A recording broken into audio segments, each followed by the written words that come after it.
Com 9 votos a 4, o Conselho de Ética da Câmara dos Deputados arquivou a representação do Partido Liberal contra o deputado Glauber Braga, do PSOL do Rio de Janeiro.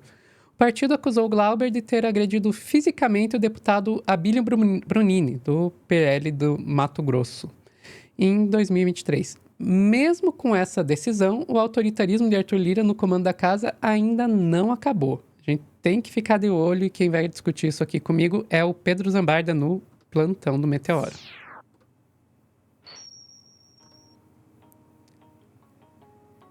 Eu vou admitir que já tô ficando até um pouco de saco cheio de usar a mesma música em todos os cortes, mas, gente, o clima da live hoje é isso, né?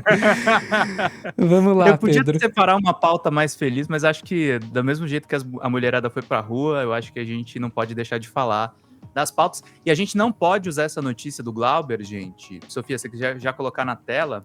Opa, O vamos lá. Glauber teve arquivado a representação que poderia cassar o seu mandato no Conselho de Ética. Mas, gente, não podemos comemorar essa decisão. Com 9 votos a 4, o Conselho de Ética arquivou a representação. O que aconteceu é que o Glauber foi acusado de ter agredido fisicamente o deputado Abílio Brunini, que eu carinhosamente chamo de Capitão Cueca. Ele foi para cima dele. Aconteceu numa reunião de comissão de direitos humanos para discutir o conflito na faixa de Gaza. O relator, o deputado Ricardo Aires, do Republicanos, recomendou ao presidente da casa, o Arthur Lira, censura verbal a Glauber, pois não considera empurrão e puxão uma agressão física. Ele disse que sua decisão se baseou em decisões passadas do Conselho de Ética. Em casos semelhantes, este conselho tem arquivado as representações com encaminhamento de recomendação ao presidente da Câmara de aplicação da penalidade de censura verbal, disse o relator. O Glauber teve o mandato dele mantido, mas a gente não pode tirar da cabeça, Sofia, que assim, isso é temporário e nada impede que o Lira empurre qualquer outro processo. O Glauber também tomou uma ação muito importante de mídia nesse dia do julgamento desse caso que foi arquivado, de falar com toda a imprensa. Ele deu uma entrevista muito boa para o UOL, ele conversou também um pouco comigo, e a impressão que ele tinha, até a pressão pública que ele fez, é que estavam entregando ele para o Lira caçá-lo. Aí, como houve uma reação em conjunto, como o nosso campo se uniu, como a gente está atento às mobilizações do Arthur Lira, e ele compara a mudança do regimento do Arthur Lira, sim, ao AI-5 da ditadura, porque na ditadura militar existiam processos mais transparentes. O Lira, o que ele quer fazer, gente? Pegar a mesa diretora e qualquer deputado que eles julgarem que tenha um desvio de ética, eles caçam o cara, pelo menos por 6 meses, tirando todos os assessores dele e toda a estrutura que o deputado tem. É basicamente assim, o presidente da Câmara ter poderes imperiais para tirar qualquer deputado que ele discorde do ponto de vista ideológico. E aí a gente sabe para que lado isso iria, né? Direto pra gente. Eu tava até falando com a Sofia nos bastidores que, assim, infelizmente a esquerda tá tendo ainda algum aval, por incrível que pareça, do Supremo Tribunal Federal.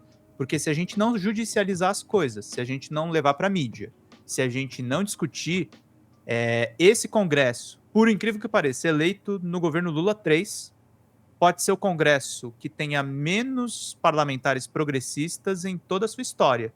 E o Glauber é um cara que se coloca em rota de colisão, porque, gente, tem que ter um cara do nosso campo que vá defender a Palestina, que vá defender realmente os povos menos favorecidos, que vai defender a pauta dos pobres, dos flagelados do mundo, e é importante que a gente tenha a atuação de um cara como o Glauber. E aí ele explica um pouco do que foi esse AI-5 do Lira. Sofia, tem a conversa dele comigo, vocês vão me ver duplicado na tela, talvez vocês me vejam com um pouco mais de cabelo, mas vamos ver aí o Glauber Braga. Glauber, você classificou o projeto do Arthur Lira, que pode caçar de uma maneira mais sistemática o mandato de deputados, como um verdadeiro AI-5. Teu mandato está em risco? Como é que está a situação? Como é que você está sentindo a temperatura do Congresso? E como é que foi a aprovação desse PL? Desculpem o som, tá, gente? Ele fez na correria. Está em risco. Eu sou bastante sincero. Eu estou sentindo a minha cabeça sendo entregue numa bandeja para o Arthur Lira. Agora, assim, com a falsa expectativa de alguns de que isso se volta só contra mim. Hoje se volta contra mim, amanhã se volta contra outros parlamentares de esquerda, porque os da direita e da extrema-direita têm as relações de sustentação de poder com ele e ele vai continuar blindando.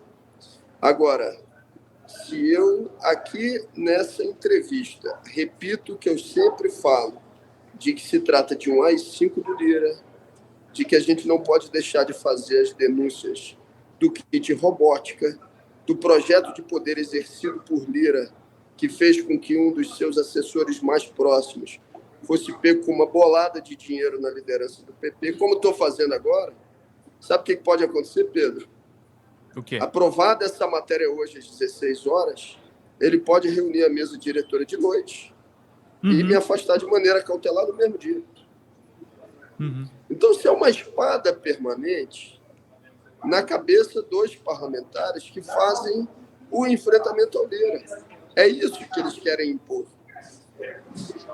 A turma que está com a ilusão na esquerda mais ampliada ou na centro-esquerda que isso vai ser para deter deputado bolsonarista está assim, sendo muito inocente, né?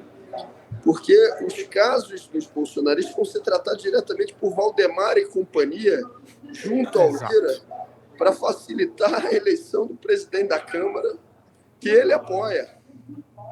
Como já acontece. Os deputados de extrema-direita que auxiliaram na tentativa de golpe do dia 8 de janeiro estão com os procedimentos parados na mesa diretora da Câmara desde o ano passado. Carla Zambelli, né, deputado? Turma. Por exemplo, agora, processo contra mim no Conselho de Ética sempre correu rapidinho. Então, por que ele vai mudar esse comportamento agora, responsabilizando e enquadrando a extrema-direita como a ilusão de alguns parlamentares da centro-esquerda, da esquerda mais ampliada, está encarando? Hoje, o alvo sou eu, amanhã é outro deputado de esquerda. Eu dou mais um exemplo objetivo. Lembra quando a deputada Juliana Cardoso disse que quem tinha votado a favor daquele projeto do marco temporal era assassino? Sim. Foi o próprio Lira que articulou a entrada contra ela no Conselho de Ética. Se ele já tivesse esse poder de afastamento cautelar, ela teria sido afastada. Meus parabéns à deputada Juliana Cardoso, que votou contra a urgência dessa matéria no dia de ontem. Né? Está coberta de razão. Então, nós não podemos encarar isso com inocência. Isso é um instrumento de ampliação do poder do Lira que vai se voltar, evidentemente, contra a esquerda. É bem isso, né, Sofia? Sim. E ele tem toda a razão quando ele diz que ele seria só o primeiro alvo, né? Eu acho que mesmo dentro da esquerda rolou algumas pessoas aí, alguns grupos, né? Não vamos dizer pessoas, alguns próximos grupos, do né? governo, a gente tem que fazer essa crítica. Não, tá certo. Assim como também eu vi muitos veículos de imprensa comprando isso como se fosse, não, isso é para acabar com aquela baderna que tá rolando na Câmara. Não, gente, não é. Definitivamente não teriam não é. absolvido o Giannone, gente. Vamos parar de ser bobo. E mesmo porque cassação de bolsonarista não adianta. O povo elegeu esses caras. Isso a gente também tem que reconhecer, nós, como pessoas de esquerda. Infelizmente, esses fascistas foram eleitos. Agora, o jeito para derrotar eles é tendo parlamentares como Glauber, é tendo uma atuação mais organizada da própria esquerda. Se a gente vive nessa democracia burguesa e ela pressupõe algumas regras, não adianta no meio do jogo de futebol a gente troca o juiz e vamos ver se a coisa vai funcionar. Eu gostei muito que faz um tempinho já faz acho que umas quase 2 semanas, eu entrevistei o professor João César, que é autor desse livro aqui. Eu não estou fazendo propaganda do livro não, tá, gente? Só para fundamentar a conversa. Ele escreveu esse livro muito bom, que é Bolsonarismo, da Guerra Cultural ao Terrorismo Doméstico, que ele fala um pouco do bolsonarismo lá da pandemia até a tentativa de golpe de Estado.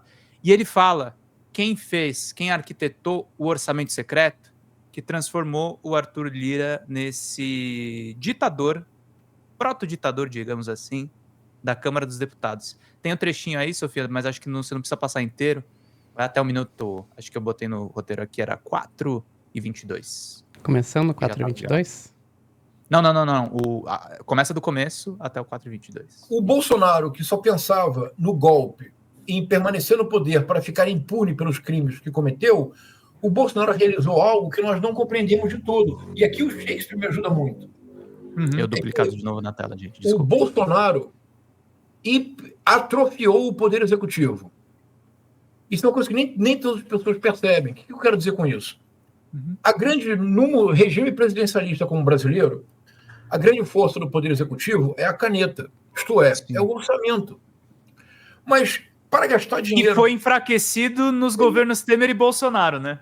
Mas por que foi enfraquecido no governo Bolsonaro? E foi a invenção de um general, Luiz Fernando Silva Ramos, que era ministro-chefe da Casa Civil. Mas por que foi inventado? Olha, não é tão difícil compreender.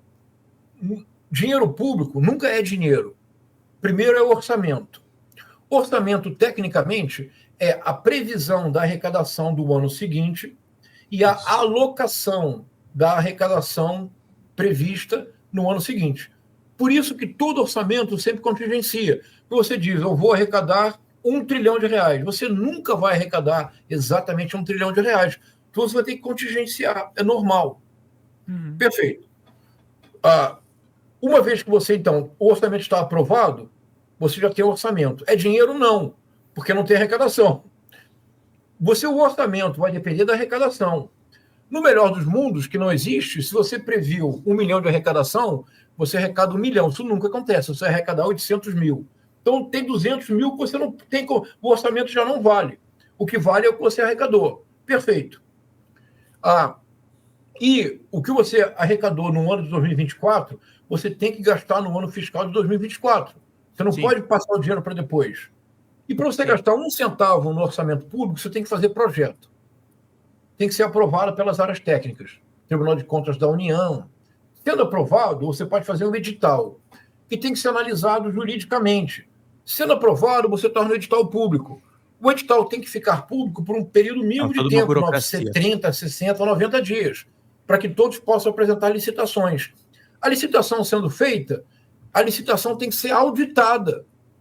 Depois que a licitação é auditada e o Tribunal de Contas da União diz pode executar a obra, então o dinheiro vai ser gasto. Isso quer dizer o seguinte, Pedro, que para você ter uma alta taxa de execução orçamentária no governo, você tem que trabalhar 24 horas por dia, 7 dias por semana. Você tem que, percebe a dinâmica? E é bom que seja assim, porque é dinheiro público. O governo Bolsonaro, como atrofiou o executivo, porque só pensava em conspiração, não tinha projeto. Não. O dinheiro não gastava. O que fez o Luiz Fernando Silva Ramos? Teve uma ideia de gênio, o gênio do mal. Ele pegou o dinheiro. Ele criou o governo, né? O governo vai ser isso aqui. Por quê? Para que os que nos escutam entendam. Porque na Câmara, cada deputado, os 500... O professor está falando do orçamento secreto, tá, gente? Essa é a gênese do mal. Então, por que virou orçamento secreto?